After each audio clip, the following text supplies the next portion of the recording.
Candy Factory cranks out thousands of old-fashioned mints from vintage machines that have been clicking and clanking for more than 100 years. Our oldest KH that produces our Angel Mint dates back to 1911, and our newest of which is 1925. Why don't you just buy new machines? Well, the truth of the matter is we can't afford it. This would be the story of how efficient, persistent, and passionate a businessman like Scott Grimm can be. We're what made America great, the small mom and pops. But this is mostly the story of how this factory and many others get set up to fail and burned by our own government. That's a tough pill to swallow. They did everything right and still do. They boil sugar in kettles and pour it in slabs and spin it with flavor. They press it and feed it, cut it, wrap it, then haul it off for shipping as mints and taffy. So we were working quite heavy, and we did a lot of packing for these theme parks. Yes, they took off by supplying and shipping candy for the major theme parks in Florida. But our government gave a sweetheart deal to China, allowing Chinese companies to mail products from 8,000 miles away for a fraction of the price American companies like Florida Candy Factory have to pay just to mail it down the street. Left us sort of out in the cold. The theme parks took the cheaper shipping costs from China and pulled the plug on Scott. He had to cut from 25 workers down to 4. Those were some of the hardest days that we had to go through. And this goes far beyond the Florida Candy Factory. Records show the U.S. Postal Service is losing money by giving shipping discounts to our biggest economic competitor. So American companies must pay much more than their Chinese competitors for shipping products in their own country. That's mind-boggling.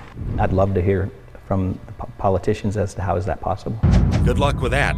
We tried asking President Trump and the 8 U.S. House lawmakers in the Tampa Bay region, and Senator Marco Rubio, and Senator Bill Nelson. And what is the issue that you're talking about?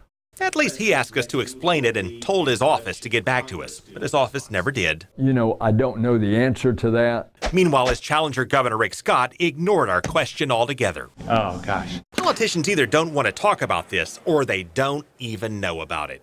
I don't think that anyone had any clue about this. Here at Mighty Mug, we make the most innovative coffee mug on the planet. Jamie Smaldone is the CEO of Mighty Mug, a mug designed to not tip over.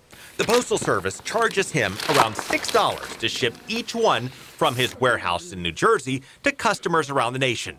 And 6 months ago, he discovered Chinese companies were ripping off his ads and selling knockoffs. One that really stood out to us was one that was $5.69 with free shipping all the way from China. As he dug into it, he discovered, as we did, the little-known agency called the Universal Postal Union. There are very, very few people who even knew it existed, let alone understand it in its entirety. In short, we struck a deal with this postal arm of the United Nations to subsidize mail deliveries for less developed nations. And the Universal Postal Union considers China, the world's largest e-commerce market, to be less developed. Just to put it in perspective, China is in the same basket as Cuba and Gabon and a lot of these like super primitive economic societies. So we agreed to pay higher rates to send our products to China, crushing American exports, while the U.S. Postal Service has taken mounting losses, more than $135 million a year, subsidizing mail from other nations, particularly China, crushing American merchants. We're charged $22 to send something to China, but they get to send it in for $1.40. Did we mention the Postal Service raised shipping rates within the U.S. this year to help cover some of their losses?